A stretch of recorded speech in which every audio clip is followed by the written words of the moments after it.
11वी online प्रवेश प्रक्रिया नोंदणीसाठी 26 मे ते 3 जून असा कालावधी देण्यात आला होता. अर्ज भरताना तांत्रिक अडचण येत असल्यानं अनेक विद्यार्थी अर्ज भरण्यापासून वंचित राहिले होते. विद्यार्थ्यांची अडचण लक्षात घेऊन नोंदणीसाठी मुदतवाढ देण्यात आली आहे. 3 जूनऐवजी आता 5 जून दुपारी 2 पर्यंत ऑनलाईन प्रवेश प्रक्रिया सुरू राहणार आहे. या निर्णयामुळे विद्यार्थी आणि पालकांना मोठा दिलासा मिळालाय. विद्यार्थ्यांनी दिलेल्या संकेतस्थळावर लवकरात लवकर अर्ज भरण्याची प्रक्रिया पूर्ण करावी असं आवाहन सहाय्यक शिक्षण संचालक स्मिता गौड यांनी केलंय. कोल्हापूर विभागातून आत्तापर्यंत 942 कॉलेजेसनी रजिस्ट्रेशन केलेलं आहे. त्यापैकी कोल्हापूर जिल्ह्यातील 287 कॉलेजेस आहेत आणि आत्तापर्यंत जवळजवळ 1,07,000 विद्यार्थ्यांनी रजिस्ट्रेशन या पोर्टलवर केलेलं आहे.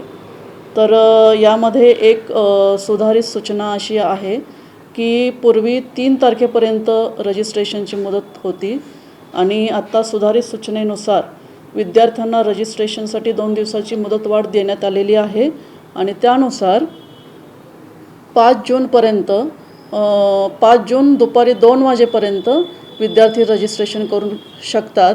त्यामुळे उर्वरित विद्यार्थ्यांनी ज्यांनी आत्तापर्यंत रजिस्ट्रेशन केलेलं नाही त्यांनी आपली नाव नोंदणी पोर्टलवर जाऊन 5 तारखेच्या दुपारी 2 पर्यंत आपली रजिस्ट्रेशनची प्रक्रिया पूर्ण करायची आहे.